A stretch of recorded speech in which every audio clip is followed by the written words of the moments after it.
Hello and welcome to the Ice Guys.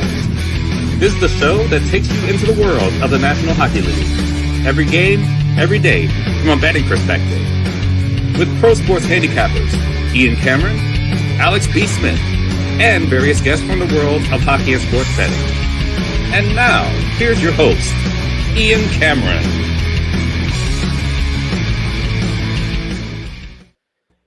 Welcome to the Ice Guys. Thursday, December the 4th. Ian Cameron, Alex B. Smith with you, ready to break down the Thursday NHL card. A big one for this Thursday. Excited about it. We're also excited about the fact that the BetCast was just a lot of fun, as it always is, last night with our Patreon members. So, again, we thank you for being part of it. We had some more signups and some more subscribers to the Patreon page yesterday prior to the BetCast, which was great to see. And, as always, just a lot of fun. The banter and the discussion was really good on the BetCast. Usually it's a little somber on the BetCast with the Patreon members only, but I'll tell you this. It was definitely, we got a little debate going on. We had spirited debates. We were talking last two BetCasts have been like that. Yeah. No? Mm-hmm. Like Winnipeg, Montreal. Who the hell cares if you're, about the ratings? Ratings aren't good anyway for a Buffalo-Philadelphia game. At least put a better game on, like a Winnipeg-Montreal. But we went back and forth on that. That was a lot of fun. But like I said, great BetCast, always fun, always enjoyable, entertaining, up and down as far as the live bets. But like I said, the BetCast last night was fun. We can't thank our Patreon members enough for being part of it. That was the great thing. We do those Patreon exclusive live BetCasts for you guys, and we'll be doing plenty more in the new year for sure. January, we're going to ramp it up 2, sometimes even 3 Patreon exclusive live BetCasts in that 3-hour range like we had last night, which was great. So stay tuned for that in the new year. But before we get there, we do have one more BetCast here in December, our regular free-for-all BetCast open to everybody, and it's time to announce the date of that December BetCast. This is breaking news from the Ice Guys.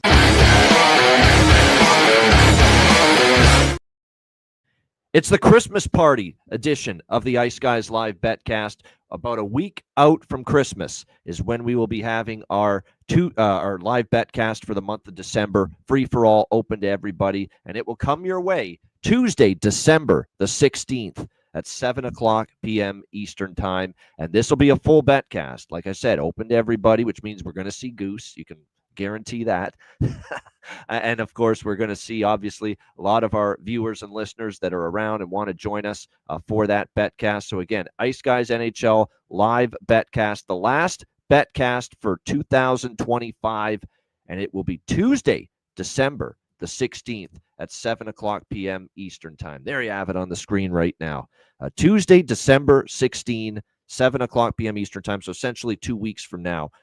Excited about it. Looking forward to it. As always, DM or email to join the BetCast, and we'll make sure you get a spot to join us next, 2 weeks away on Tuesday, December the 16th. As far as last night's concerned, we hit the best bet. Sabres Flyers over pretty easily. Great to get another best bet. It's been a good week with best bets on the show. I think 3-0 this week since Monday.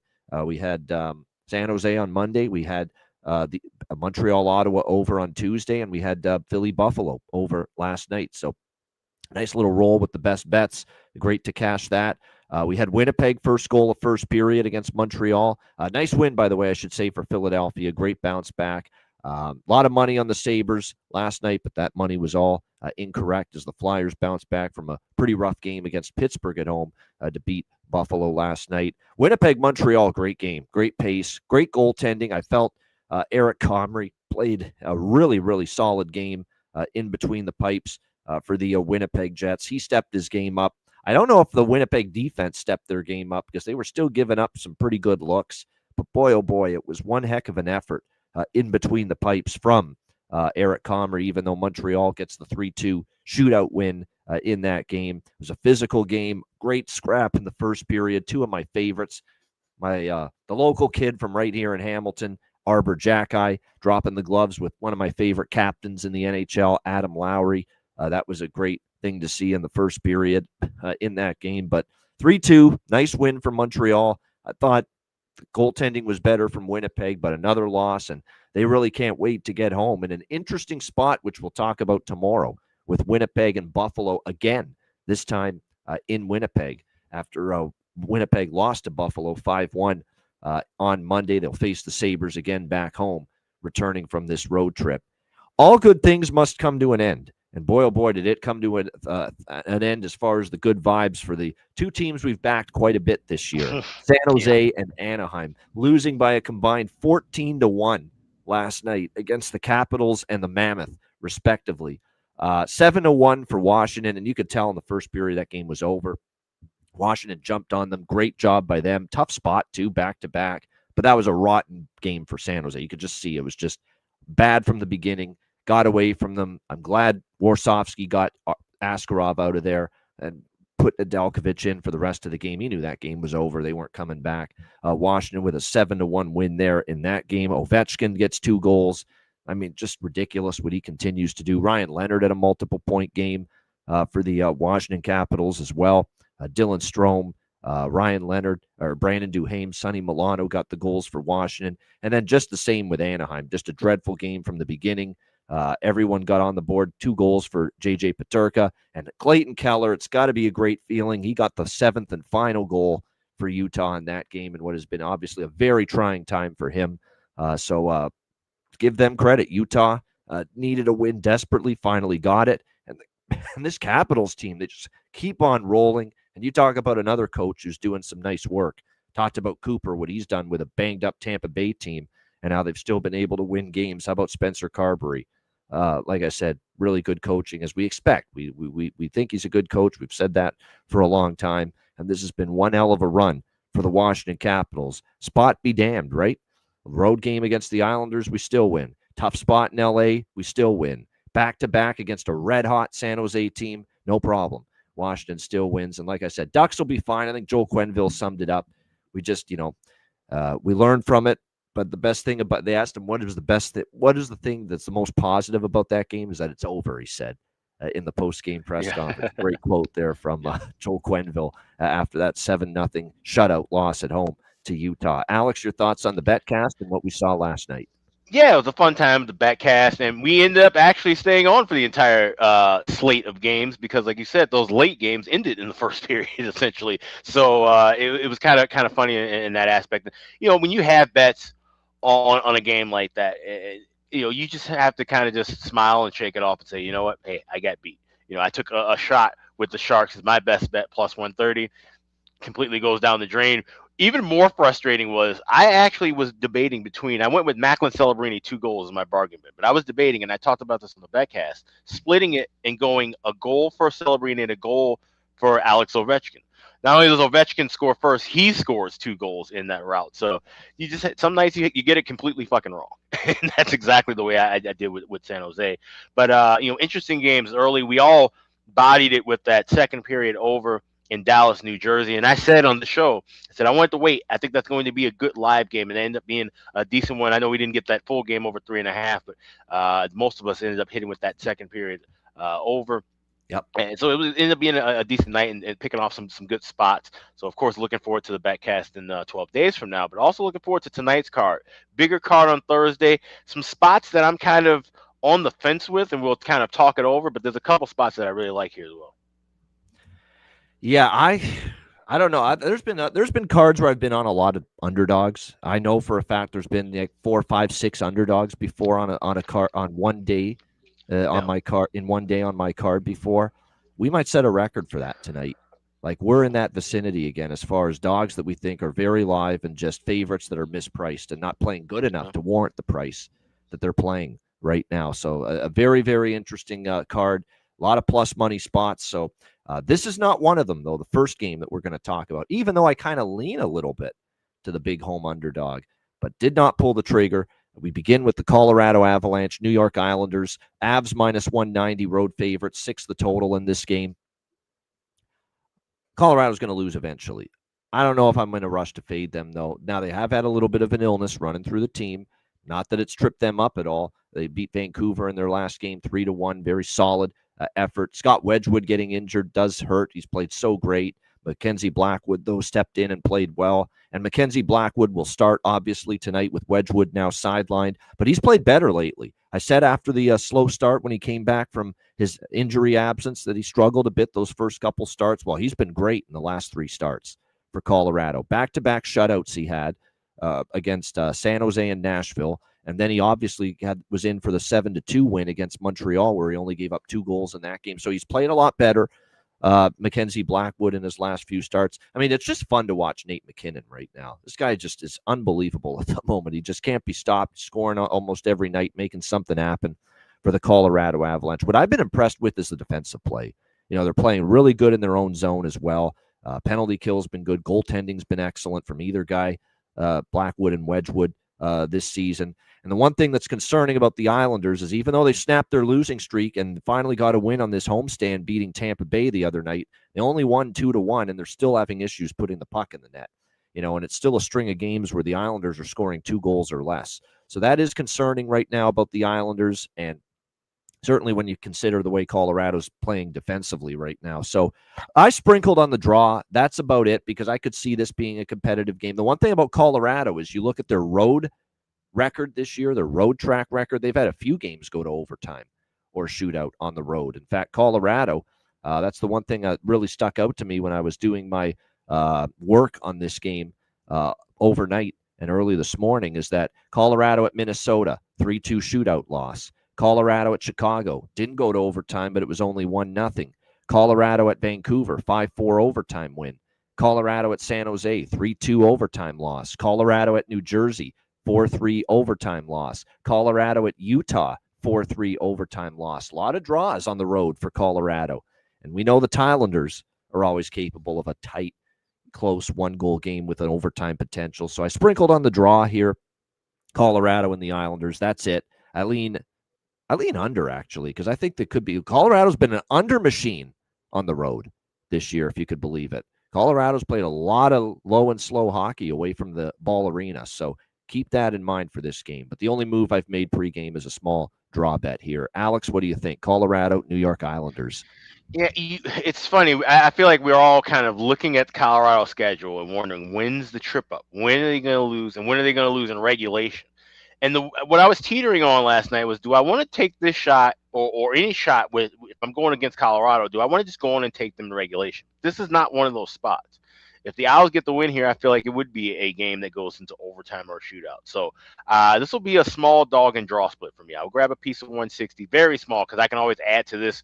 Odds are Colorado gets the first goal of the game, right? And then now we're looking at 220, 230. But I do like that draw here at plus 350. That's a decent price.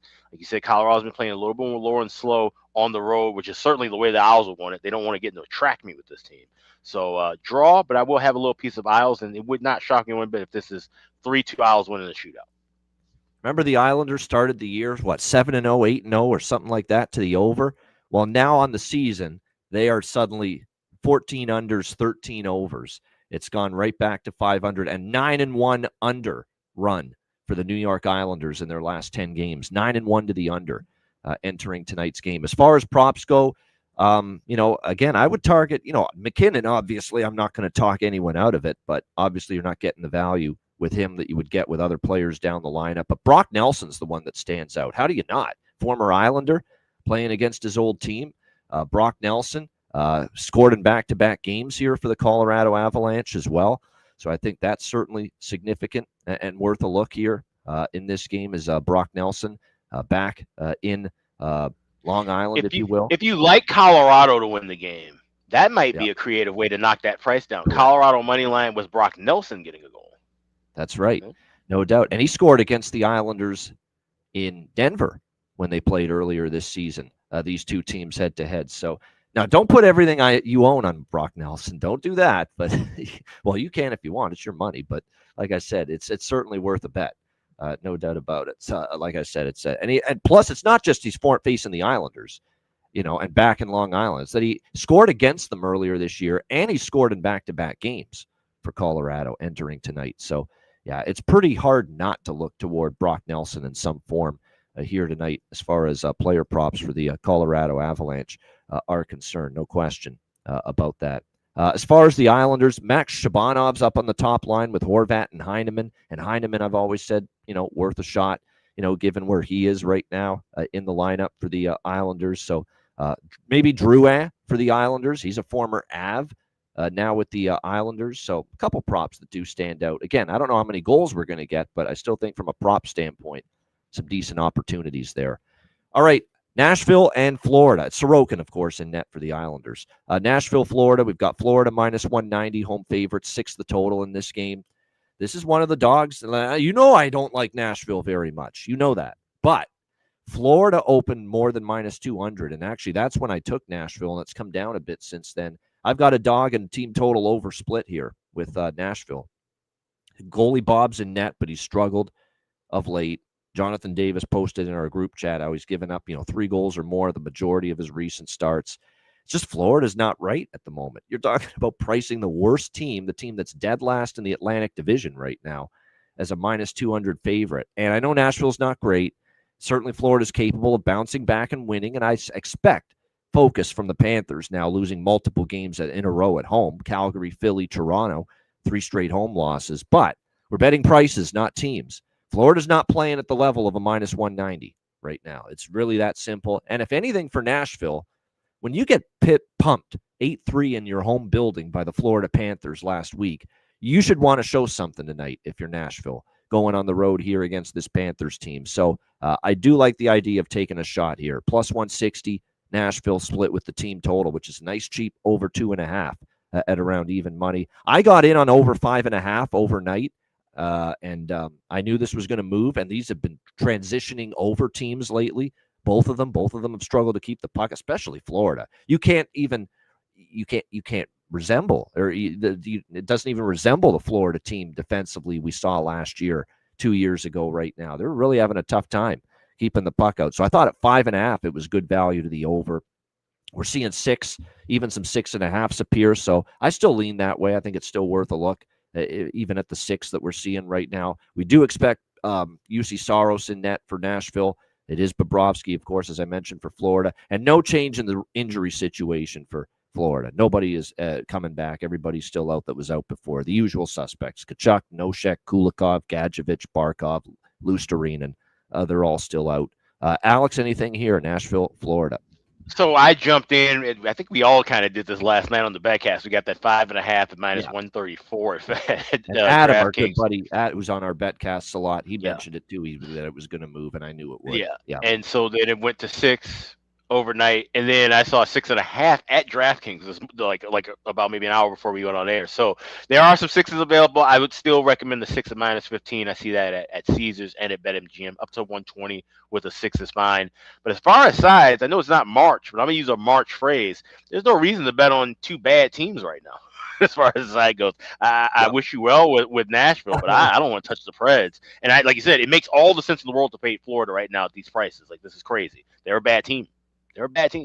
So I'm just going with the total. I got that over 5.5, but I do like 6. Yeah, that's what it is. It's just, like I said, I'm no big Nashville fan. There's no doubt. But like I said, I think there's value in this price. I don't mind it one bit. Reed Schaefer got his first NHL goal against Calgary for Nashville. Problem is he's on the 4th line. I don't think I'm that excited to bet him here. I mean, he's not getting the ice time, on the 4th line, but he made the most of it, obviously, the other night. Ozzy Wiesblatt as well finally got his first NHL goal. This guy has been obviously up with the Preds for a long time, but Evangelista probably has the best value if you're looking at props for the Nashville Predators. Looks like there's some line juggling for Paul Maurice. Brad Marchand, Lundell, and Reinhart are together tonight. Sam Miskevich is back down to the second line here with Bennett and Verhaeghe. So trying to find a combination that can kickstart this struggling Florida team. All right, Pittsburgh, Tampa Bay. Tampa Bay minus 160, home favorites, 6.5 the total. This was 6, but more books have 6.5 than not. Actually, some still have 6. So shop around with the total here. Penguins and Lightning. This is another dog and team total split for me, believe it or not. Here's what I like about baiting Tampa here. They have done a remarkable job with no Victor Hedman, no Ryan McDonough, who's actually re-signed to a contract extension today by the Tampa Bay Lightning. He gets re-upped. But no McDonough, no Hedman, no Chernak. They've all been out on the blue line here for repeated games for the Tampa Bay Lightning, multiple games in a row, and no Braden Point up front as well. And somehow they've still managed to win games, but they finally had their 7-game win streak snapped at the hands of the New York Islanders in their last game. And by the way, Jonas Johansson starting tonight, we were wondering why that is. You're coming off a loss. You're back home. Vasi's been amazing. Why is he not playing? Well, it's a personal matter of some kind. John Cooper would not get into specifics this morning, only to say that Andrei Vasilevsky is not available here for the Tampa Bay Lightning tonight, but Jonas Johansson is. Now, this is not this is not strictly a anti-Jonas Johansson position for me with Pittsburgh tonight, because he's actually played all right. His numbers are not that bad this season for the Tampa Bay Lightning overall, especially on the road, but he's not playing on the road. And I still remember the Vancouver home game where he gave up 5 goals and he struggled.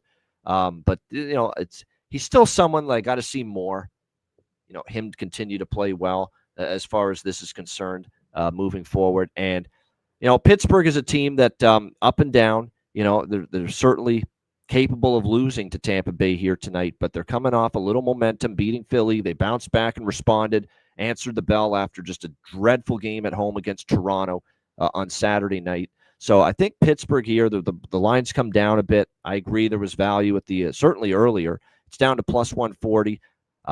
Penguins plus 140 team total over split. I like the full game over as well. Just the full game over at 6 because of the fact that the first period, both teams have kind of been unders early and then the goals flood in later. Philly-Pittsburgh's a perfect example of that. You only got the 1 goal in the first period, and then all the goals came after that in that Penguins and Flyers game. So I like the full game over 6, and I've got Penguins and team total over split. Team total for the Penguins is over 2.5 at minus 130, the price on that.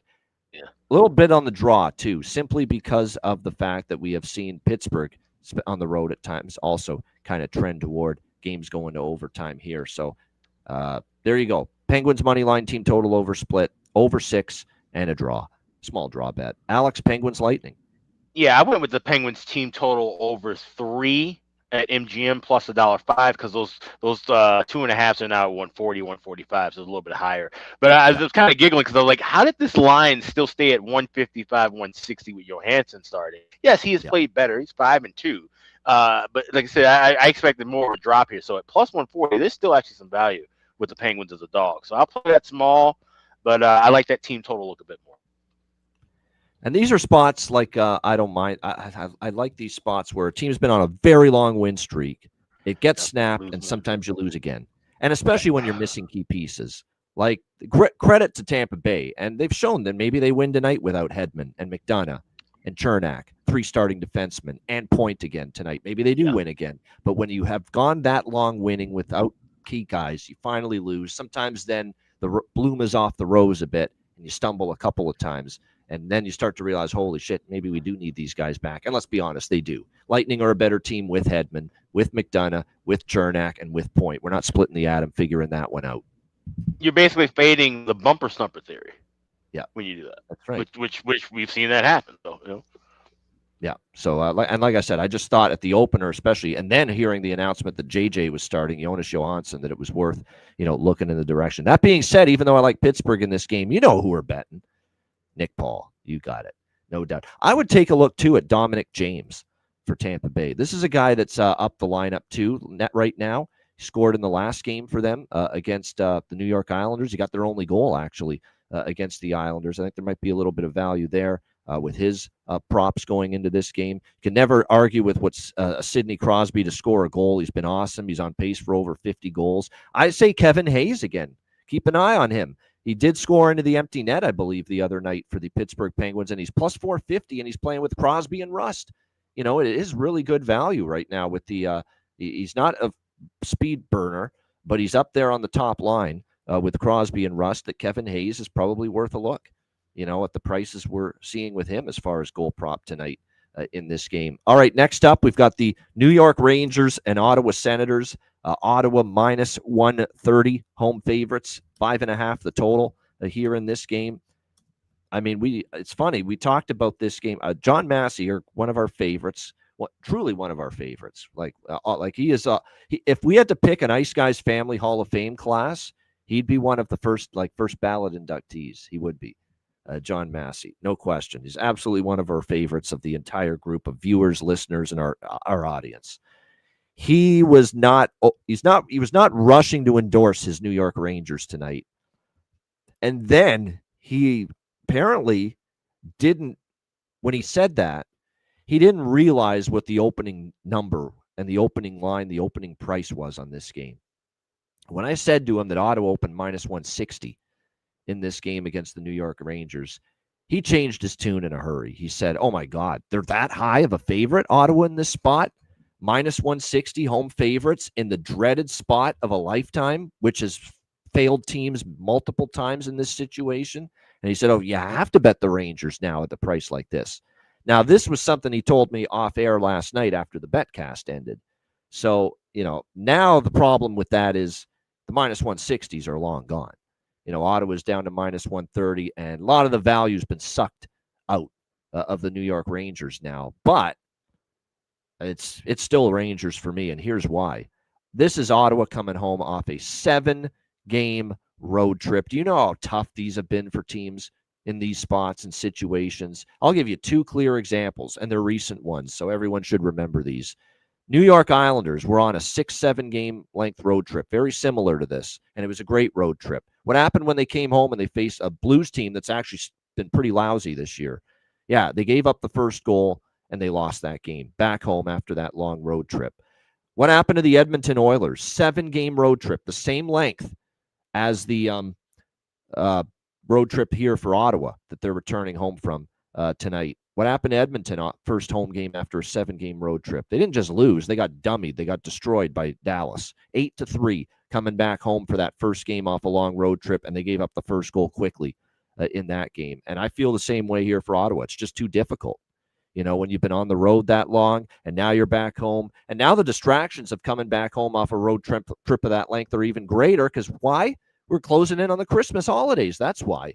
So, like I said, it's just a brutal, dismal spot in the schedule, in my opinion, here for the Ottawa Senators. Could they overcome it and still win? Sure, but I don't trust them to. We've got the New York Rangers, who showed me a little guts, which I like to see.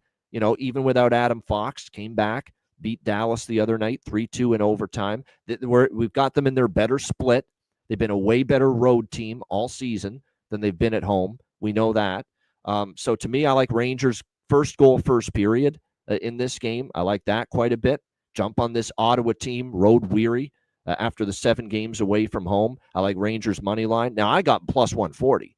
It's only plus 110 now. It's a big, big difference. But, yeah, Rangers for me here, plus 110. I don't hate Rangers team total over, but with this Rangers team, sometimes you're always worried with, the offense kind of sporadic, that maybe it's a 2-1 win or a 2-0 win, something like that. So I don't love the team total, but I like Rangers money line, Rangers first goal of first period. You can get that at a plus price at FanDuel. DraftKings, too, has that market. So make sure, because I had someone saying, where do you find that? Where do you find that? I can't see it. FanDuel and DraftKings will always give you that first goal of the first period. And MGM, too. BetMGM has that as well. Yeah, MGM too. Yeah, so I'm right there. I'm right there with you. I'm right there with you on that first goal, first period. And I would even suggest, if you want to take range, I'm a little hesitant on Rangers money line. And I could probably, at this price now, with it being close to pick 'em range, I could wait and grab it live. But if you want to grab it now, you could tie those two together as well. Rangers to score first and to win the game, because they're still at plus money. You'd be bumping that up closer to probably plus 140, plus 150. All right, good stuff. Yeah, as far as props for this game, not a whole lot here, but Will Cooley, I'm interested. He scored last game for the Rangers, and he is up the lineup.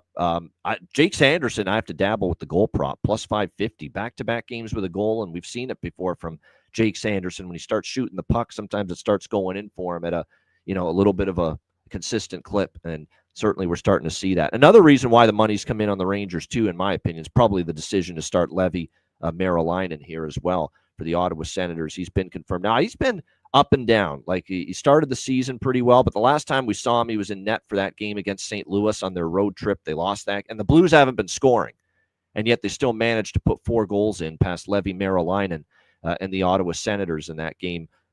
Black Friday it was last week. So, there's still some consistency issues, which you expect from a young goalie like Merrilainen. Shesterkin will be in net for the Rangers. The Rangers are also 4-1 last 5 meetings against the Senators, so they have played well in the past in recent games against this Ottawa team. All right, next up, we've got St. Louis and Boston. Blues minus 140, road favorites, 5.5 the total in this game. So I initially said on the betcast last night, because we had an impromptu, discussion start about the Thursday card last night during the betcast, that I know it's Jim Montgomery going back to Boston. He's coaching, against the team that fired him for the first time since it happened last year. I think that's a little something that stokes the fire of the team for that coach. There's no doubt. I don't trust Boston with the injuries right now. I know they beat Detroit on the weekend at home, but they lost to them 5-4 in the rematch. They're still without Pasternak. They're still without Charlie McAvoy on the blue line. But the problem is, how do you bring yourself? Because I had St. Louis circled in this spot. I really wanted to bet St. Louis. I do still want to bet St. Louis in this spot. But minus 140 on the road with a team that's playing like St. Louis is right now, I mean, it's just hard to get to that price right now with what we're seeing from the St. Louis Blues. So what I have done is just a tiny pregame bet on them at this price, and the hope is to maybe add a plus price if they fall behind. That's about it. I can't go bigger than that. Not pregame at minus 140. I like the spot. I like how it sets up for St. Louis, but at the end of the day, it's minus 140 on the road, and the team's miserable. They're not scoring, and the funny thing about Montgomery is he knows this team's not scoring right now. He's trying to change up the lines again tonight, and it looks like it's another blender here out for the Blues, where now Braden Shen, Robert Thomas, and Won't You Be My Neighbor, Jake Neighbors, are going to be the top line. Holloway has been dropped to the Suter-Kyrou unit on the second line. So, again, Montgomery's trying to find some offense here, because that's been the problem for St. Louis. They're just not putting the puck in the net as a team right now. That's why they've been 8-2 to the under as well in their last 10 games. I mean, you look at this. This is a 2 goals or less in 8 of the last 9 games stretch for the St. Louis Blues offensively. So it has really been tough sledding for this team. I really like the Montgomery angle in this spot. I don't trust the Boston team with all the injuries they've got, including by far their best player, best scorer, Pasta, who's going to miss again. But I'm so disappointed. They've still got the Blues with their current form and their goal scoring woes out there as a minus 140 road favorite. So we can't go any more than just a small, tiny Blues wager pregame with the hope of maybe getting in at plus money if they fall behind in game at some point. That's all we can do here as far as that's concerned. Alex, what do you think? St. Louis, Boston.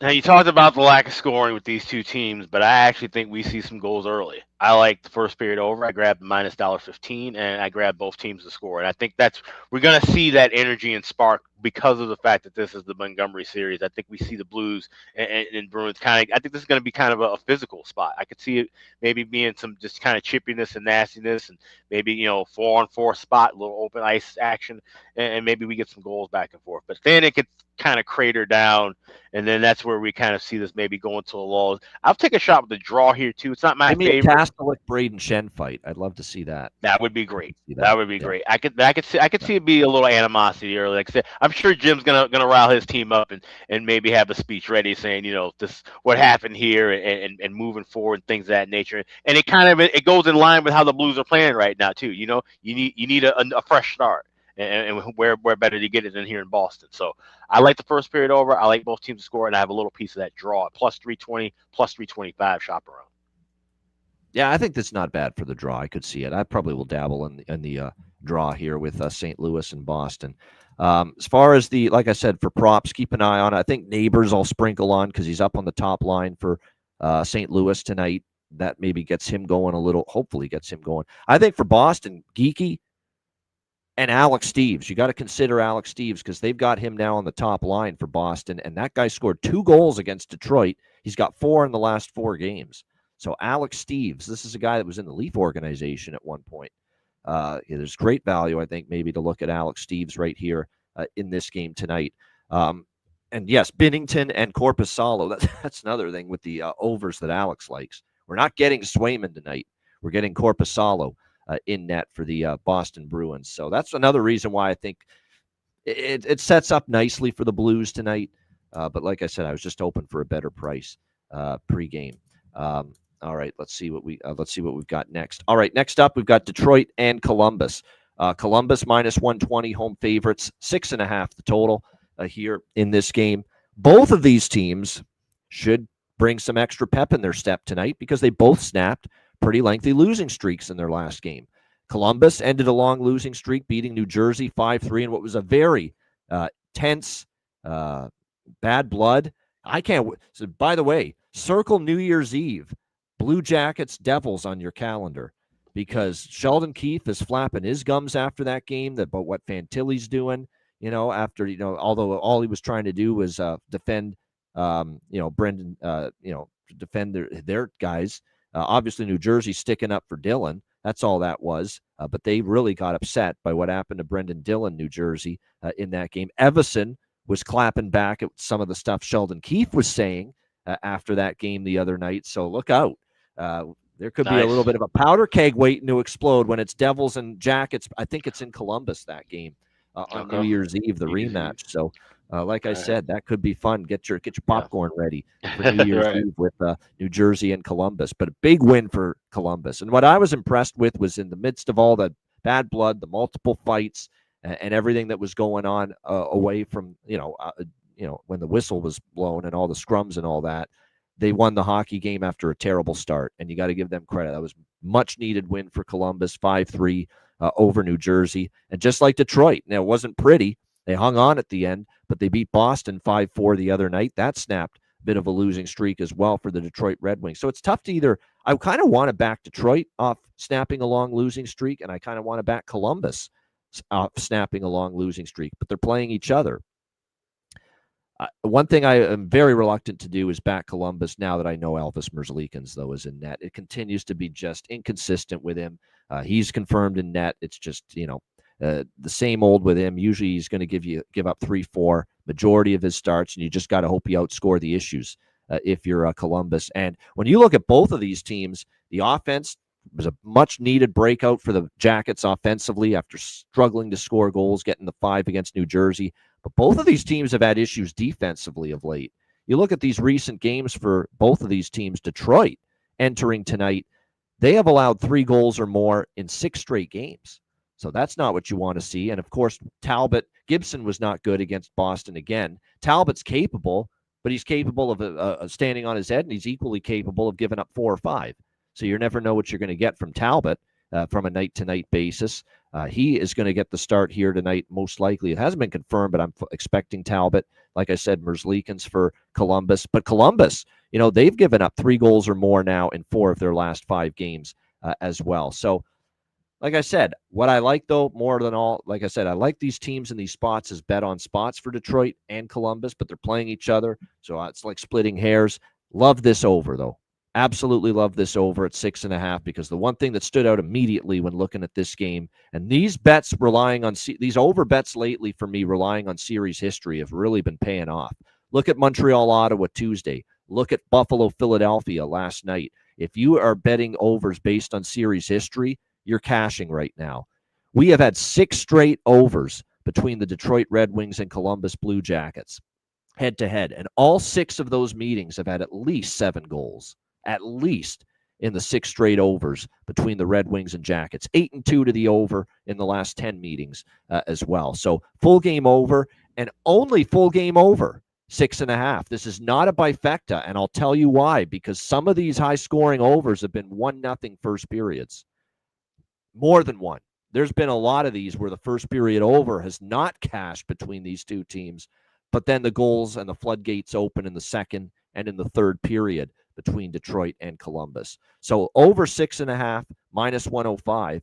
But what I will throw out there as a live betting piece of advice for this game is that if you find this get off to a scoreless or 1-0 start after the first period, jump in on a live over, because the pattern has been things just go haywire and just goals bonanza explosion in the last 40 minutes of a lot of these Red Wings Blue Jackets games in recent years. Alex, and I like the draw a little bit here in this game as well. Alex, what do you think? Detroit, Columbus. Now, I'm right there with that over. Like I said, and that's a great idea. If you 6.5, I did end up playing that. I actually got minus $1.05. I'm seeing 15s everywhere, but that's still worth playing. But definitely look for grabbing a piece, or like I said, you play it small and grab something extra in game at a 5.5. Go grab a 6 flat at a plus price. But I definitely look at that. I don't see this being high scoring right out of the gate. Could take some time to open up. But I definitely like draw here. And I talked about this with Columbus last game. I said I didn't like that overtime. We've been seeing this pattern where they had back-to-back games go past regulation, and then a game ended in regulation. Last game ended in regulation, so I'm right back to that pattern. I am taking the draw here and give me Sir Patrick Kane to get the game winner for Detroit at 80-1.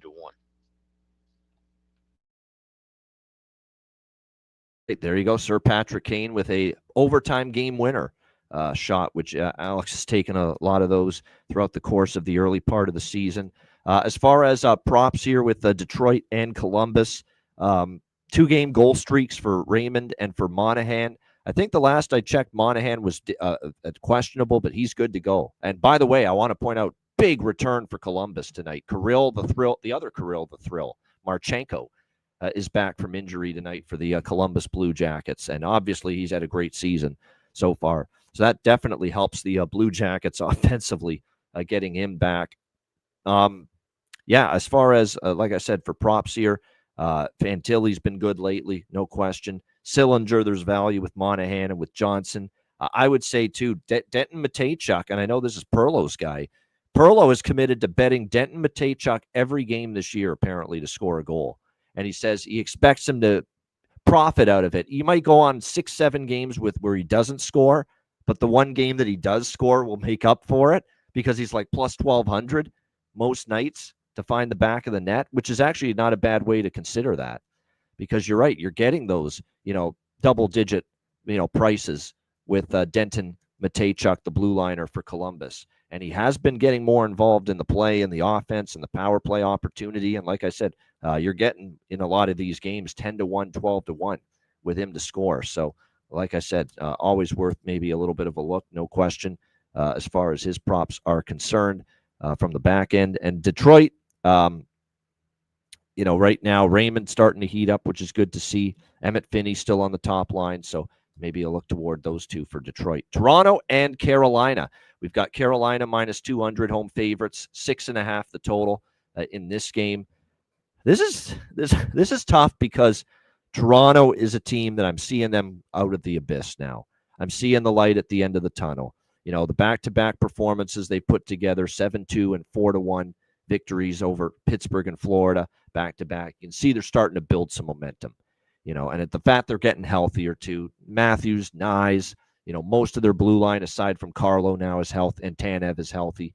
That's helped. Joe Wool's back, and he's been not just good, he's been excellent during this stretch, giving the Leafs a chance to win every night. I think there's great value with Toronto because Carolina's been middling and meandering lately with their play. My one concern is Carolina's been off since Sunday with no travel. And in a condensed schedule like this, to get those, 3 days off between games is like treasure at the bottom of the sea with the way this season's going, and the condensed schedule and how many games are being packed in, that when you have those very few opportunities to have 3 days off between games, it could mean great things for the team going into a game like this. So I worry about that a little bit, and that's certainly a benefit for Carolina in this game, that they've been off since that 1-0 overtime win against Calgary on Sunday with no travel. But I do think this line's a little bit overpriced, especially if we're going to get unsteady Freddie Anderson in net for the Hurricanes. He's just been a mess. I would borderline mess this year, quite honestly, for the Carolina Hurricanes. Just not been great at all. And I know Jonathan Davis has mentioned it on the in our YouTube chat in the past, mentioning how in a lot of these games Anderson's given up 3, and it's true. Anderson in the last 6 starts, 3-3-3, 4-3-3. That's what he's given up. It's just not typical of Frederik Andersen right now for this Hurricanes team at this point in time. And, Rod Brindamore's trying to be careful with him. Paces starts, number of games that he's in net, work Bussy in. Obviously, when Kochetkov comes back, work him in. And Kochetkov is back, apparently. He was skating. So it looks like he's going to be ready to start at some point here for Carolina. And if it's not tonight, it could be on the weekend sometime. But I think if this price being offered here, and a revenge spot too for the Leafs, they lost a heartbreaker when they were gutted with injuries to Carolina at home 5-4. I'm going to dabble in Toronto here at plus 185. I don't love it like I did the Florida spot the other night because I think Carolina is still better than the current version of Florida, obviously. But But at plus 180, I think Toronto's worth a little bit of a sprinkle here. And the team total as well. Over 2.5, minus 110, because of the fact Freddie Anderson's in net, and he's just a 3+ goal allowance machine right now for this Hurricanes team in net. And all you need is 3. So, Alex, what do you think here? Leafs Hurricanes. I really like this draw. It's a dog and draw for me, but it's like 20% dog, 80% draw, and I can always grab more on Leafs in game. But I feel like this could confidently be a game where it's battling back and forth and kind of just slows down if it's tied 2-2, 3-3. Both teams get their point and settle it after that. I would take a shot with Nylander to get the game winner at 70-1. But like I said, I like that draw. Plus 360 is the price I got at FanDuel. All right, good stuff indeed. Yeah, and another thing that was, I don't want to, it's not alarming. Carolina is going to be okay. Carolina is just going through a little, malaise right now. Every team's going to go through it where they've just been, the wins, they've done enough to get by, and obviously they've had some disappointing, like the Buffalo game. That was very disappointing. The Ranger game was very disappointing to lose that game at home. Only beating Calgary 1-0 in a game that had nothing going on as far as any sort of pace or rhythm to that game. Their wins is what concerns me. Going back to November 14th, they're 5-4 in their last 9 games. The 5 wins: Vancouver, stink; Boston, not the greatest; Winnipeg with a bunch of injuries; Winnipeg again struggling, bunch of injuries; and then Calgary. Those have been the wins lately for Carolina. Not a great resume, of recent wins, for this Carolina Hurricanes team entering tonight. All right, good stuff. Let's move on to next up. There we go. Minnesota and Calgary. Now, this one stinks to high heaven. You got Minnesota minus 110, even money now. Actually, no, minus 120 is still out there. So slight road favorites, but not like they were overnight, because this got to minus 130, 35. And then we saw buyback on Calgary, probably because we know we're not going to see the brick Wallstead. Jesper Wallsted's not going to start tonight for the Minnesota Wild. We're going to see the Gus bus. John Hines being just vigilant with the rotation and alternating Philip Gustafsson and Jesper Wallstead, alternating starts between them. Dustin Hungry-Lack, Dustin Wolf in net for Calgary.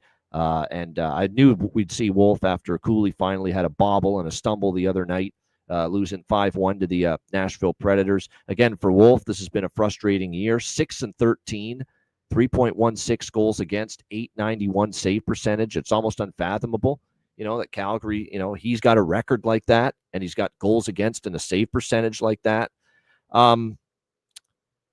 Obviously, they've been unbeatable, Minnesota, with Wallstead. With Gustafsson, not nearly as much. That being said, with Gustafsson before, and right now, there's a bit of a difference with him and Wallstead, no doubt. But I'll say this about Gustafsson.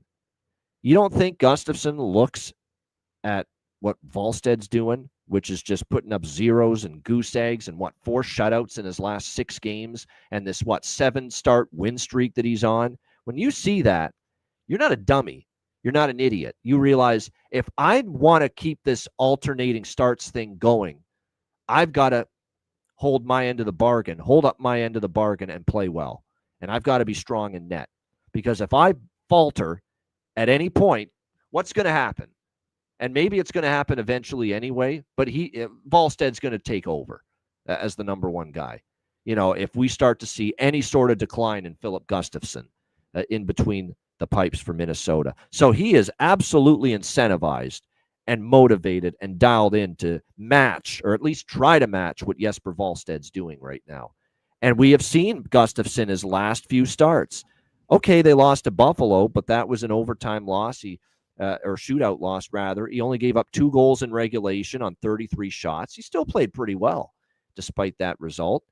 The Chicago game, they won 4-3, and he gave up 3 goals, but he faced 37 shots. High volume again. He had a shutout against Pittsburgh, 5-0 before that. He won against Vegas and only gave up 2 goals. He's actually been playing good hockey in net, Gustafsson. Not Wallstead good, like not incredible, lights out like Wallstead, but he's played well. He's given the Wild a chance to win every time he's been in net, and the team defense has been good during this stretch as well. This is getting involved with a line that makes not much sense to me, especially when you factor in Calgary off a road trip as well. So this is not an optimal spot for Calgary. So I'm taking Minnesota. It is, very, very, very interesting that it's this cheap. Minnesota in the -110 to -120 range. But hell, I'm on it.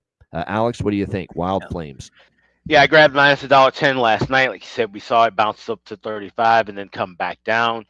So definitely like it here at -$1.20. And like you said, it's imperative that Gustafsson continues to keep playing well, because we know what Wallstedt's doing is not going to last the rest of the year. Okay, like this kid's playing out of his mind, but he's going to have some regression at some point. He'll have his Askarov from last night moment at some point. He will. Right. He will. And you don't want to have a discouraged veteran in Gustafsson now have to jump in once the air of the wall of St. Paul has broken down a bit. You want to keep him fresh. You want to keep him engaged. I like how Hines is doing this rotation. I know the fans here are clamoring. They want Wallstedt every damn night like it's 2005 and he's Marty Brodeur. That's how you run a rookie of all things. You got to have Gus fresh, and I think this is a great spot for him against a bad team, a soft line. Give me the Wild here on the money line. There you go. I lean unders too. I think Minnesota right now, they are back to the Jacques Lemaire Wild at the moment, from way back in the infancy of the franchise. I mean, it's low scoring, it's tight checking, it's great goaltending, it's just enough offense. 3 straight unders, 8-2 to the under for Minnesota in their last 10 games. So, like I said, you could go. You know what? I might sprinkle on Calgary team total under too. We'll see. But yeah, I'm on Minnesota here as far as the money line is concerned. As far as props go, let me see if there's any change. I know he didn't. They only scored 1 goal, and it was Brodin who got it the other night for the Minnesota Wild in the 1-0 win against Edmonton. But Ryan Hartman is still centering the Zuccarello-Kaprizov line, which means I'm on Ryan Hartman. It's great value. Him centering the top line for the Minnesota Wild with Urov, who was in that spot, out. And, of course, Rossi, who's often been between Zuccarello and Kaprizov, still out for Minnesota. So I like the value there, again, with Ryan Hartman centering the top line for the Minnesota Wild here tonight in this game. Farabee maybe a look for, and Frost actually is someone to maybe consider for Calgary because he's with Huberdeau and Coronado right now on the top line for them. All right, speaking of lines that stink, Seattle and Edmonton. Yes, Edmonton, we've talked about the home woes, and I'm no big Seattle wave the pom-poms for the Seattle Kraken. I don't think this team's particularly good, but -200 for Edmonton. We've talked about the home woes. The total here sitting at 5.5, 6 across the board here in this one. Pickard, by the way, in net for Edmonton. Worth noting. No Stu Skinner tonight. It'll be Calvin Pickard getting the start. And you know what? I sometimes am harsh sometimes when goalies are having a tough run. And I think it's safe to say that for Calvin Pickard, it's been a very tough, difficult run for him this season in net for the Edmonton Oilers. But when I pull up the Calvin Pickard player page on RotoWire, and I see RotoWire use the term Pickard has been a disaster this season, that speaks for itself. When you got a major, website like that, basically describing Calvin Pickard's play as a disaster this season, that kind of tells you where he's at. And his numbers, 4.04 goals against average, above 4, the goals against for Pickard, 847 save percentage for Calvin Pickard as well entering this game here tonight. So the numbers aren't great at all. Now, the problem is Seattle's offensively challenged. We don't always trust the Kraken to score goals, but this is an interesting spot. Edmonton off the 1-0 loss to Minnesota. Seattle has not played since being shut out on Saturday by this Edmonton Oilers team in Seattle. 4-0 in that game for Edmonton. And I was on Edmonton first goal, first period, Edmonton first period in that game. I was liking the Oilers in that game early, and they came through for me. But I'm kind of going the other way here, and I feel like I have to. It's just sometimes when you see the same show and on rewind, you have to roll with what you keep seeing. And what we keep seeing from Edmonton is disappointing performances at home. And what we've seen is obviously them struggle with Pickard and net. They're a 5-5 home team. They have given up the first goal at Rogers Place here in Edmonton in 7 of their last 8 home games. They've given up the first goal of the game. So I am going to take Seattle, and this is just basically a standard bet as far as the amount. split between 3 different bets, okay? This is not we're unloading on Seattle with 1 unit on each, okay? Very, very important to differentiate that. But I am on Seattle, first goal of first period. They've been off since Saturday, facing the team that, that shut them out Saturday at home. So I think pep in their step, the Oilers' propensity to give up that first goal at home, which they have done in 7 of their last 8 home games. I was able to get, well, it hasn't moved much, but I was able to get plus 170 on Seattle first goal of the first period at FanDuel. It's plus 165 right now. It's still a great price, in my opinion. How are you going to argue with 7 of the last 8 home games? Edmonton's given up the first goal. So I like Seattle first goal of first period, plus 170. Seattle money line will take the shot, plus 180. Seattle team total over at 2.5 at plus money because Pickard's got a 4+ goals against. So all we're asking for is 3 from Seattle. I'm going to dabble in the over by Fecta. Seattle on the road's been an under machine. That's what worries me. But you got the super system here, which both teams off a shutout loss. That I think both teams push for offense tonight. Seattle will, and certainly I think Edmonton will, after getting goose-egged by the brilliance of Jesper Wallstedt the other night against Minnesota. So the over by Fecta, and it's cheap because you're only talking about a cheaper 1.5 in the first period and a cheaper 5.5 for the full game total. Another thing that's lost in this is that Pickard, for the bifecta, Alex, is that not just is Pickard struggling and the numbers are bad. Joey Decord's taken a downturn in recent games as well. He has not been nearly as sharp. So I think this over bifecta has legs to it. Alex, what do you think? Seattle, Edmonton. In fact, that's the reason why I'm playing the spots that I'm playing. I like Kraken team total. I like the Kraken first goal in first period. Like I said, we have to keep riding that, fading Edmonton at home, giving up the first goal. But I'm also on over by fact that I'm waiting for that live. I do not have Kraken money line. This wouldn't shock me one bit if this is where Seattle comes out early, maybe jumps out to even a 2-0 lead, and then Edmonton wakes up. And we see the beast. I'll give you a comparison of what this game could be like. A few weeks ago or even a month ago, it was Columbus at Edmonton. Mm-hmm. Remember that game? Yep. Columbus was up, and Edmonton. Connor McDavid put the cape on in the third period. Yep. He went like postal on Columbus, tied the game when they were down by multiple goals, and then they won it in overtime or whatever. Yeah. It definitely could be one of those spots. So I'm liking Seattle stuff early. Team total for a full game, like I said, 2.5 at a plus price. That's worth it. But Seattle first goal, first period at plus 170. And then we're looking for the over by effect in game. And maybe we're looking down at 2-0 Seattle, 2-1 Seattle. I can jump on Edmonton live if I'm seeing that pace and tide and that momentum turn.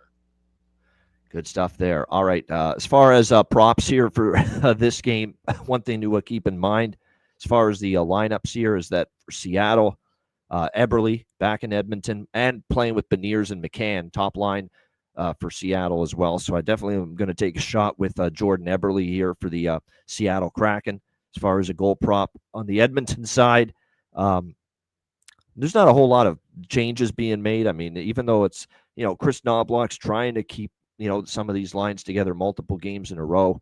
But Bogholzen and Savoy, are playing with Leon Draisaitl. There could be maybe a look toward those two just because of the opportunity they're getting. Like I said, it's interesting. Yeah, I mean, anyone, you can make a good case for Edmonton. There's no doubt. Seattle is no world beater, and I'm not fond of this Seattle team, but this is about price. This is about tendencies, and Edmonton's got to shake the tendencies of slow starts at home, giving up the first goal at home, and being in a battle to win at home before I'm ready to endorse them at a price like this at the moment, no doubt. So like I said, it's a dog-heavy card. There's going to be a card with a lot of plus-price dog. What have I already been on as far as dogs, or at least recommended in some form? Nashville, Pittsburgh, New York Rangers, Toronto, Seattle. And you can be damn sure I can make a case for the underdog in this next game. And last game on the Thursday card, Chicago Blackhawks, Los Angeles Kings. We've got LA minus 220 home favorites here in this game. Total sitting at 5.5 across the board between these two teams. Jonathan Davis follows the Kings, has followed them for a very long time, covered them for a very long time. When he tells you that in that Washington-LA game, and I watched it, I totally agree, it took them getting behind 2-1 to wake up and actually start skating, start moving, start playing. When that first period was an absolute freaking disgrace. And if I'm Jim Hiller, I'm ashamed as a head coach with my team struggling, can't buy a win at home, that I'm coming out at home, needing a win at home to give the fans something to cheer about because they haven't had anything to cheer about hardly this year because you've been so piss poor at home, that you come out and play a first period like that against Washington earlier in the week. That's terrible. That's coaching. That's not having your team ready to play. But it's par for the course for Jim Hiller and all the stuff he's done as head coach of the LA Kings. So that's a problem. It's a problem when it takes you getting whipped and it takes you falling behind and giving up a goal to start playing with some kind of tenacity. And that's exactly what we saw from the LA Kings. It took them falling behind, to get going. The bottom line here is, yes, obviously the Kings aren't going to lose every home game this year. And they're going to obviously at some point, put together a better performance at home. But we're talking about a team that at Crypto.com Arena this year is now 3-8 on home ice this year. 3-8. And you're telling me they're minus 220 road home favorites here in this game against a Chicago team that is Chicago in good form right now? No. They're 1-6 in their last 7 games. It's been a struggle. There's no question about that. But let's also not totally forget that the Seattle game, Bedard got ridiculously handed out a misconduct call, which was totally absurd, allowed Seattle to win that game in a game Chicago could have won. The Buffalo game was a bad game, bad spot, back-to-back. They were all pissed about the Seattle ending, and it was just a bad spot, and they got blown out by Buffalo. But they played Colorado, the best team going right now, tough game. Minnesota, hot as can be, took them to overtime, tough game. Nashville's a bad loss. I can't excuse Chicago for that.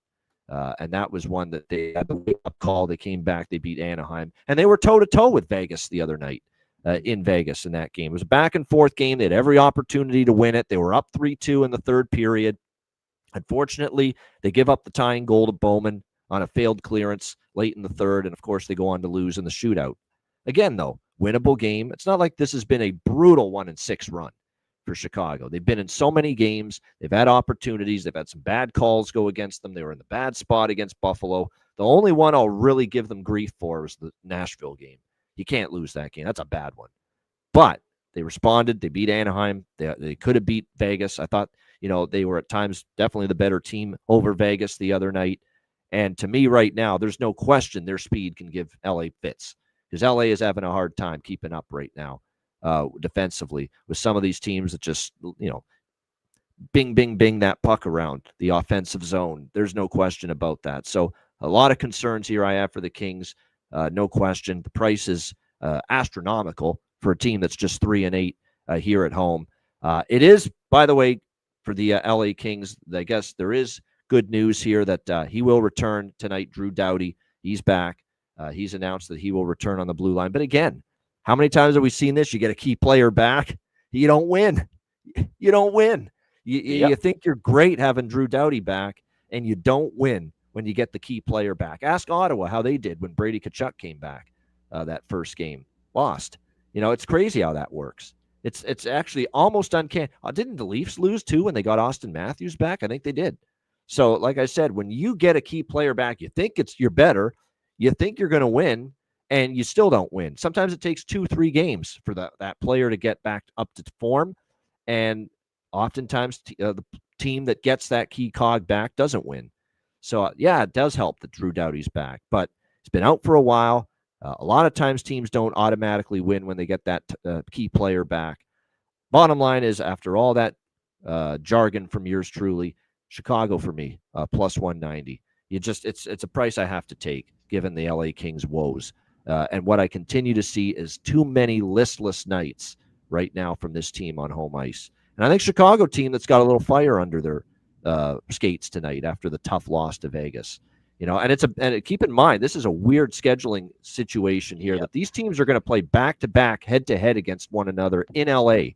They're going to play tonight in LA, and then Saturday once again in LA. And then Chicago's actually got a back-to-back and playing Anaheim Sunday. In Anaheim. So it's an interesting scheduling dynamic here. And the way I look at it is LA is a huge favorite tonight. Let's say LA wins. I'll take Chicago again on Saturday, probably in the rematch. And the hope is to at least get a 1-1 split with the two dog shots with Chicago. Either they win tonight, and if they win tonight, maybe I stay off Saturday. I probably won't, though. I'll probably come back to them again if they win tonight. But the bottom line is, if Chicago loses tonight, I'm probably still going to take them at a very similar price on Saturday in the rematch against the Kings. Alex, what do you think here? Chicago, LA. Now, you make an interesting point, and that's kind of what I wanted to lead off with this game with, like I said, the back-to-back setup, basically a series between tonight and Saturday. If the Hawks win this game, which I do believe they will, I like Hawks plus 190. I like Hawks team total over 2.5 plus 110. But you win this game, you're in LA on Friday night, and then you got to go right back to that building, same teams on Saturday. But then you also have, like you said, on Sunday, Anaheim, who you just played at home, who you just had a very feisty 5-3 win against, back and forth, Bedard chirping the bench, the fight after the game. I wouldn't touch the Hawks at all, win or lose on Saturday. I'd actually be on LA Saturday in some form or fashion. Okay. I love the Hawks in this spot. I like the Hawks on Sunday, but I think this is a sandwich over the next 3 games. Hawks, fade Hawks, back Hawks. That's the way I'm looking at it over the next 3 games. So we start here. Give me Hawks money line. Give me Hawks team total, and I also have my bargain bin for this game. Yeah, I haven't bet the team total because I worry it could be one of these 2-1 deals. The Kings sometimes drag teams into that type of game, but they could squeeze out. You can always hope for they get 2 and then the empty nets in play late. We've seen that. That was the case with the Washington loss the other night, where I think it was 2-1, and it was an empty netter for the Capitals to put them over their team total in that game, in that 3-1 win against LA earlier this week. Yeah, that was an empty net goal from Protas with 1:42 left that made it 3-1 Washington on Monday night. So, like I said, we'll see. Perlo saying if Forsberg is in net, Blackhawks team total over. I'm okay even if it's Kemper, quite honestly, for the Kings with it. We'll see. But like I said, I think it's going to be Kemper, but hasn't been confirmed. Knight, I think Knight is confirmed. Knight is confirmed, yeah. I think Soderblom would get the Saturday game against LA. That's my thought. They're not going to start Knight twice against the same team. No. And definitely save Knight for that Anaheim game, like I said, on Sunday. Yeah. That's I think, going to be Jeff Blashill's plan in net. It's going to be Knight tonight, Soderblom Saturday, and back to Knight for Sunday in Anaheim. Yeah, Bertuzzi props 2 in a row with a goal. Kempe 2 in a row with a goal. Connor Bedard. I still can't believe the release on the 3-2 goal, and I still can't believe the shootout goal from the other night from Connor Bedard. Absolutely ridiculous, absurd stuff. Burakovsky, Nazar, Green. I'm going to go back to the well with Ryan Green. Ryan Green is getting chances every night I watch him play right now for Chicago. So definitely liking that. One note with the forward groups. It's Oliver Moore moving up to the second line, Taro Teravainen moving down the third line. And Oliver Moore, like I said, that's probably a little value for him playing now with Frank the Tank and Tyler Bertuzzi. Frank the Tank and Bert, and now Oliver Moore alongside on that second line. All right, great stuff. Shout out to everyone in the chat. Hit the like button. We appreciate it very much.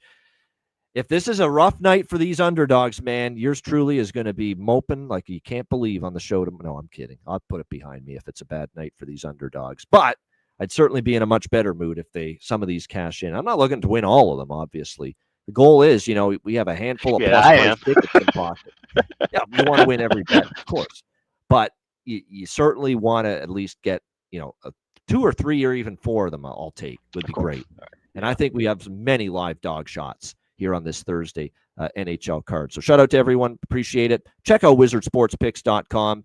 We got the leaderboards now. Finally, we got records. You can see how everyone's doing, and I know that's big. It's part of what makes our website different from the rest. We're transparency, honesty. You get to see how every handicapper is performing, so make sure you check it out, wizardsportspicks.com. Number 1 in the NHL at that site, by the way, right now, since it launched. So very nice. Great to be there. Like I said, it's been a great season. We're looking to keep it going. College basketball has been great lately for me, too. 2-0 sweep with the college hoops last night. Check it out, wizardsportspicks.com. I'm there, Alex, Matt Robinson, tons of great handicappers, wizardsportspicks.com. And thanks to everyone that signed up before the live betcast last night, patreon.com/Ice Guys, just $10 per month. We thank you for coming on board. You're going to get goalie charts, totals charts, all our bonus content, the daily betting card, all our sides, totals, and player props posted each and every day on the Patreon page. So thank you for joining. It's only $10 per month, and your membership goes a long way to supporting the show and keeping it going long term so we can provide you this show 7 days a week every single year. So check it out, $10 per month. Get on board, patreon.com/iceguys. And also check out the Ice Guys store at iceguys.myspreadshop.com. Cyber Week continues. You can get 20% off all orders. Click on the redeem button at the homepage, add all your items to checkout, and 20% will be taken out. Then you can get that for the next 4 days as part of Cyber Week. Save and definitely order now if you want it in time for Christmas. Want that under the tree, gifts to give to your loved ones. Now's the time to take advantage of that 20% off deal for the next 4 days. That's at iceguys.myspreadshop.com. There you go. Check it out. Cyber Week deal. Check it out. Get on board. And right now, order all your stuff. Anything you want from the Ice Guys store, gear and merch, get it now. You want it under the tree. It will be guaranteed to get home, to get there for Christmas if you order now. So. Yep, exactly. So now's the time, no doubt, to get involved with some Ice Guys store merch. All right, bargain bin special of the night and best bets coming up right after we hear from our great Ice Guys sponsors.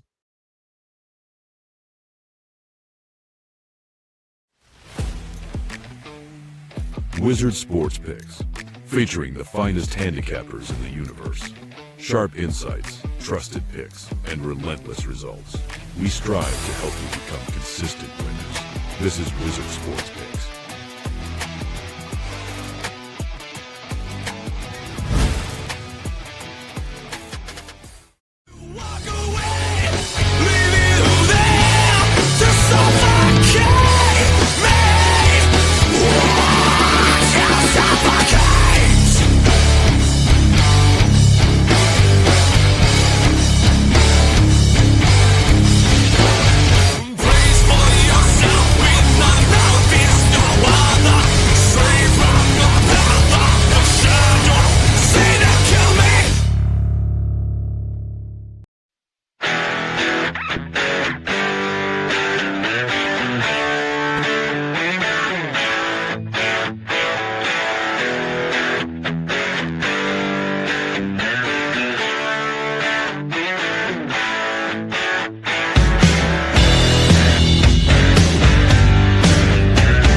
Where the kings and queens shop.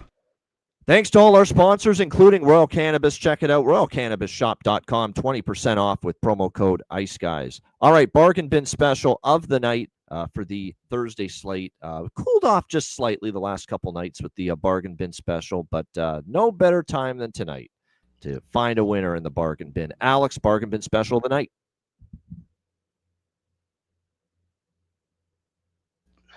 Oh, I think we got...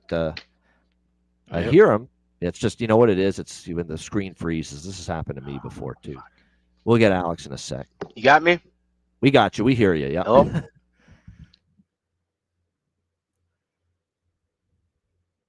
I think we heard him. Yeah, that's happened to me before, too. I know it. I know. I've been there. Trust me, with this the screen just freezing at an inopportune time. So I know what that's about. But yeah, we'll get Alex back in a moment here. In the meantime, a bargain bin special of the night for me. Let me just see if the bargain bin that I had in mind is. Oh, yes, it is. Yeah, a couple books have it right on the nose at plus 300. Brock Nelson, Colorado, plus 300, right on the button. Brock Nelson, Colorado, plus 300. We will go with that. I liked it. He scored in back-to-back games for the Colorado Avalanche. Going back to face the New York Islanders in Long Island. I'm sure it'll be a big night for him. I don't think they've played the Islanders in Long Island. I don't think Brock Nelson's played the Islanders in Long Island since the trade. So I think they're going to do the whole video tribute thing for him tonight. Probably. Obviously, he's going to get one. Like everything he's done for the New York Islanders. This is not like giving fucking Pierre Engvall a video tribute in Toronto, like what happened a year or two ago. So, yeah, big night for Brock Nelson. A couple of books have it at plus 300. You have to shop around for this because some books have it only at plus 260, plus 270. So, but plus 300 is out there. Brock Nelson, Colorado, plus 300. for my bargain bin special tonight. I think this could be a night for, as Maze Music says in the chat, the plus 525 over 1.5 points for Brock Nelson might be worth a shot. But I'm going to go with the goal prop, plus 300. Alex is back with us now. Yeah, can you hear me? Special. We got you. Yep. Everything good? All right, great. Let's go out to Hollywood. We got the Blackhawks taking on the Kings, and I mentioned he's moving up to the second line. We cashed with him earlier this year as well at plus 550. It's Oliver Moore. Anytime goal scorer, the plus 550 available at FanDuel. I like him. He's been getting some solid chances. Like I said, up there on that second line with Bertuzzi and Frank Nazar, another guy who needs to get things rolling. But I definitely like Oliver Moore to pot one tonight. So that's plus 550, my bargain special this evening. All right, there you go. Oliver Moore, plus 550 for his bargain bin special of the night with Chicago and Oliver Moore for Alex B. Smith. You know what? I was going to give out another bargain bin. I'm going to save it for Patreon. There we go. You want my second bargain bin special of the night? Sign up, patreon.com/ I do have another one that I'm going to go with, and I will put it on the Patreon card for our Patreon members. This is in addition to Brock Nelson for Colorado. So check it out, patreon.com/ Ice Guys. I will have a second bargain bin special for tonight for our Patreon members on the card. All right, good stuff. Best bets. It's been a good week for best bets. We'll try to keep it rolling. Alex, what do you like for best bet? Calvin Pickard sucked. So let's go with the Seattle Kraken team total over 2.5, getting that at a plus price. That's not going to be my best bet here for tonight. Seattle, release the Kraken. Seattle, team total over 2.5. And you can still get a plus price on that at some spots. Let me just confirm that. Yeah, I mean, there's still plus 100, plus 105 out there for anyone liking that Seattle team total over. So very cheap price to look at Seattle getting the 3 goals. And again, with relation to Calvin Pickard, he's got a 4.04 goals against average this season. So Seattle team total over 2.5, best bet for Alex B. Smith. My best bet, the overs have been sizzling this week, so let's go with another one. Let's go to Detroit, Columbus, over 6.5 minus 105. I love this one. 6 straight overs, head-to-head, Red Wings, Jackets. All 6 of them have had 7 or more goals. 8-2 run to the over in the last 10 meetings. Detroit's given up goals lately. Columbus has given up goals lately, but both teams found their offense in their last game, too. So I think we see goals tonight in the state of Ohio. Red Wings, Blue Jackets, over 6.5, minus 105 for my best bet here for this Thursday NHL card. Shout out to everyone in the chat. Hit the like button. We appreciate it very much. Like I said, looking forward to this Thursday NHL slate. Looking forward to seeing if some of these underdogs hit. I feel good about it. I feel great about the value we're getting with a lot of these sides that I like. So let's hope we hit some here tonight. And Alex, looking forward to it. A reminder, the Ice Guys is live 7 days a week, Monday to Friday, 2 p.m. Eastern, Saturday and Sunday, noon Eastern. If you can't watch the show live, download the Ice Guys podcast in audio form on all major podcast platforms, Google Podcasts, Apple Podcasts, Spotify, Stitcher, iHeartRadio, Amazon Music, and more.